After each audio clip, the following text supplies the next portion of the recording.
Alhamdulillahillazi amarna bita'atir rahman wa nahana anittiba'i syaitan. Ashhadu an la ilaha illallah wahdahu la syarikalah. Syahadatan tunjiqa ilaha minal khiz'i wal hawan. Wa ashhadu anna Muhammadan abduhu wa rasuluhu sayyidu waladi Adnan. Allahumma salli wa sallim ala hadzal nabiyil karim wa rasulil azim zil qalbi ar-rahim sayyidina wa maulana Muhammadin sallallahu alaihi wasallam wa ala alihi wa sahbihi wa sallama tasliman katsira. Amma ba'du, fa'usikum ibadallahi wa iyaya bitaqwallahi wa ta'atihi la'allakum turhamun. Sadaya puji kagungan Allah, salawat rauh salam mugi tetap ka Rasulullah, ka kulawargi sareng para sahabat sadayana. Para saderek sadaya, khotib wasiat ka sadayana, hayu urang pada takwa ka Gusti Allah kalawan takwa anu sabenerna, jeung ulah marawat aranjeun anging aya dina kaislaman. Hadirin kaum muslimin, dina raraga lumakuna hirup urang di ieu alam, anu pana tangtu urang moal leupas tina dua ajakan. Nyaeta ajakan anu baris mawa kana kasalametan jeung ajakan anu baris nyilakakeun, atawa ajakan anu bener jeung ajakan anu salah. Dina mangsa kiwari kadang-kadang urang bingung lantaran kasirep ku kabiasaan jeung lumrahna polah manusa. Bisa jadi anu bener dianggap salah, sabalikna anu salah dianggap bener lantaran geus biasa tea. Sabenerna keur umat Islam geus teu kudu aneh sabab ieu kaayaan teh geus dipopoyankeun ku Allah Subhanahu wa taala. Sakumaha anu kaunggel dina Al-Qur'an surat Al-Baqarah ayat 257 anu pihartoseunana Allah teh pamingpina jalma-jalma anu ariman anu baris ngaluarkeun manusa tina poek kana caang, sedengkeun ari jalma-jalma anu kalalapir pamingpinna teh nyaeta setan anu baris ngaluarkeun manusa tina caang kana poek. Nu kitu teh pangeusi naraka tur maranehanana langgeng aya di dinya. Dina kanyataanana urang unggal poe baris panggih jeung eta dua pamingpina, atawa ajakan nyaeta ajakan Allah Subhanahu wa taala. Ajakan anu bener anu baris ngaluarkeun manusa tina alam poek hate kana alam caang padang iman ka anjeunna. Nya kitu urang baris panggih jeung ajakan setan sangkan manusia eureun tina benerna pindah kana laku lampah anu salah. Sehingga manusia hatena sabil salilana antara tetep nyieun kahadean atawa pindah kana kagorengan. Kusabab ayeuna ieu dua usaha mangka urang baris panggih jeung jodo-jodo kaayaan jeung kalakuan manusia anu dina hakekatna mah ngarupakeun pangaruh tina dua ajakan tadi, seperti aya iman aya kufur, aya pinter aya bodo, aya miskin aya beunghar. Tegesna aya anu positif jeung aya anu negatif dina hirup jeung kahirupan. Aya 3 perkara anu memang eta teh usaha jeung ajakan atawa kahayang setan anu ngarupakeun musuh urang nyaeta bodo, miskin jeung kufur. Kahiji, bodo atawa kabodo. Islam ngajarkeun sangkan umatna nyiar ilmu, maksudna supaya umat Islam salamet tina kabodo sabab ku ayana bodo bisa miskin sedangkan kamiskinan teh bisa ngadeketkeun manusia kana kakupuran. Islam netepkeun yen nyiar ilmu teh wajib, malahan wajibna oge saumur hirup. Lamun urang barat boga istilah long life education, mangka dina Islam aya istilah minal mahdi ilal lahdi. Tangtuna ngabogaan tujuan anu sarua sangkan umat manusia salamet tina kabodohan. Ku penting-pentingna ilmu jeung kacida ulahna bodo, Allah Subhanahu wa taala ngadauh caritakeun ku anjeun Muhammad naha sarua jalma anu pinter jeung anu bodo. Surat Az-Zumar ayat 90. Allah baris ngangkat darajatna jalma-jalma anu iman jeung nyiar ilmu pirang-pirang darajat. Surat Al-Mujadalah ayat 11. Nya kitu kasauran Kanjeng Nabi, sing saha anu hayang dunia mangka kudu boga ilmu, sing saha anu hayang akhirat kudu ku ilmu, jeung sing saha anu hayang duanana dunia jeung akhirat oge kudu ngabogaan ilmu. Muttafaq alaih. Hadirin sadaya, dina basa atawa istilah Arab bodo teh disebut jahil, zaman kabodohan atawa kajahilan. Nyaeta jalma-jalma anu sama sekali teu ngabogaan ilmu. Dua jalma anu ngabogaan ilmu tapi teu daek ngamalkeun ilmuna. Tilu, jalma anu nyalahgunakeun ilmuna. Kaopat, jalma anu nyaho kana bener tapi tetep lumaku dina jalan anu salah bari nyaho yen eta teh salah. 5, jalma anu nyalahgunakeun nikmat ti Gusti Allah. Kusabab eta hiji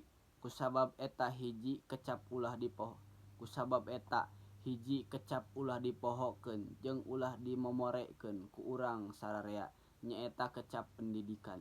Sabab ngan ku pendidikan manusia akhirna baris nyaho mana bener jeung mana salah. Ku pendidikan manusia baris salamet tina kabodohan. Otomatis kamiskinan baris leungit sabab ku pinter tea jeung loba ilmu. Di mana kamiskinan geus leungit, kakupuran oge bisa ngurangan. Dina pelebah pendidikan ieu perlu aya alim ulama jeung ilmuwan. Kusim kuring dibedakeun antara kecap alim, ulama jeung ilmuwan.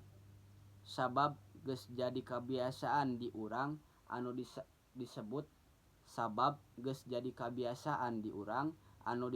alim ulama teh tangtu dina widang agama, sedeng ari ilmuwan biasana dina widang umum. Padahal sabenerna mah sarua keneh alim ulama teh nyaeta ilmuwan tea. Lain ngan mungkul kudu aya alim ulama atawa ilmuwan tapi kudu bisa ngajarkeun ilmuna ka balarea. Gede temen jasa para pendidik sabab ku hasil pendidikan hartina geus nyalamatkeun umat tina kamiskinan jeung kakupuran. Tapi naha atuh nasib jalma-jalma anu icikibung dina widang pendidikan khususna guru masih keneh can meunang tempat anu terhormat di masyarakat. 2, kamiskinan atawa kamalaratan. Malarat teh salah sahiji usaha setan sangkan manusia deukeut kana kupur. Sangkan manusia babari dipangaruh, sangkan manusia ngarasa sieun ku miskin, akhirna lamun beunghar manehna pedit atawa nyalahgunakeun hartana ngan ukur keur royal. Numpuk-numpuk harta demonstrasikeun nareupeun nu sejen. Ieu cara kabehanana ngaakibatkeun kasangsaraan manusia. Hadirin sadaya, sangkan kahirupan nu teu nogencang utamana dina widang sosial ekonomi, mangka hasil tina pangwangunan anu ayeuna keur dilaksanakeun ku urang. Hadirin sadaya, sangkan kahirupan nu teu nogencang utamana dina widang sosial ekonomi, mangka hasil dina pangwangunan anu ayeuna keur dilaksanakeun ku urang kudu karasa ku sararea. Kecap pemerataan ulah ngan ukur jadi hiasan biwir, tapi kudu jadi kanyataan ku balarea. Ulah nepi ka aya kajadian disagigireun anu riweuh ku bakating loba pagawean masih loba keneh dulur urang anu nganggur. Ulah aya sifat rakus sabab sifat rakus bisa meakeun batur. Hiji pajabat mun bisa mah ulah hayang jadi padagang, geus jadi padagang ulah hayang jadi patani, geus jadi patani ulah hayang jadi pamimpin. Alusna urang bagi-bagi wae nurutkeun keahlianana masing-masing. Sabab sanajan kumaha oge manusia mah moal aya anu super. Perhatoskeun dauhan Allah dina Al-Qur'an surat Al-An'am ayat 165 anu hartosna, jeung Allah anu geus ngajadikeun aranjeun pangawasa ieu dunia jeung ngabeda-bedakeun luhur handapna darajat anjeun pikeun nguji aranjeun dina hal anu geus dibikeun ka aranjeun. Saenyana pangeran anjeun gancang siksana jeung saenyana anjeunna maha gede hampura jeung welas asih. Kusabab eta ngabagi-bagi garapan henteu diborong kusabab eta ngabagi-bagi garapan henteu diborong ku sorangan atawa ku golongan sorangan ngarupakeun bukti ayana pemerataan anu walatra tur eta teh ngarupakeun anjuran ti Allah. Ku ayana walatra ngagarap pagawean tangtu baris walatra penghasilan. Ieu teh ngarupakeun ajaran Islam anu geus digariskeun ti baheula mula, malahan lamun kabeneran yen harta teh numpuk di sawarehna jalma mangka eta jalma kudu ngocorkeun sebagian tina hartana keur nu sejen anu kakurangan ku mangrupa sodaqoh, zakat jeung nu lainna. 3. Kakupuran.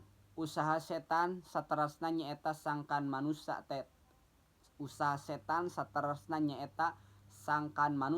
tetep aya dina kakupuran. Sedengkeun eta kakupuran teh ngarupakeun akibat langsung tina dua rupa perkara anu tadi nyaeta kusabab kabodohan jeung kamiskinan. Kusabab eta lamun hayang ngaleungitkeun kakupuran, pagawean mimiti anu kudu digarap teh nyaeta ngabarantas kabodohan jeung kamiskinan. Aya 3 rupi kupur nurutkeun Islam nyaeta kahiji kupur sagemblengna nyaeta manusia anu nolak kana ajaran-ajaran Allah Subhanahu wa taala. Kadua, kupur kana sebagianana ajaran Allah anu dipake teh ngan ukur ajaran jeung aturan Allah anu dipikahayang ku manehanana. 2. Kupur kana sebagian ajaran Allah anu dipake teh ngan ukur ajaran jeung aturan Allah anu dipikahayang ku manehanana. 3. Kupur nikmat nyaeta teu ngagunakeun nikmat pasihan ti Gusti Allah nurutkeun kahoyong Gusti Allah anu masihanana. Nikmat pasihan ti Allah digunakeun nurutkeun kahayang nafsuna, malahan nepi ka wani ngagunakeun nikmat ti Gusti Allah teh ngalawanan ajaran-ajaran Allah Subhanahu wa taala. Kupur binikmah biasana teu sadar kana maksud jeung tujuan Allah masihkeun eta nikmat, sehingga ngolah jeung ngagunakeun eta nikmat teh disalahgunakeun. Nurutkeun ajaran Islam sagala nikmat pangasih Allah teh gunana keur bekel ibadah tunduk tumut jeung taat kana aturanana. Lain keur mewah-mewahan, lain keur mewah-mewahan, lain keur pamerkenan, lain keur mewah-mewahan, lain keur pamerkeuneun, lain keur konteskeuneun, tapi kabeh ngarupakeun alat pikeun bisa bakti ka Gusti Allah. Allah masihan gambaran ngeunaan siksaan pikeun jalma anu kupur nikmat dina surat An-Nahl ayat 112. Anu hartosna Allah parantos masihan conto ku hiji nagara anu ayem tentrem, rizki datang ti unggal tempat, hanyakal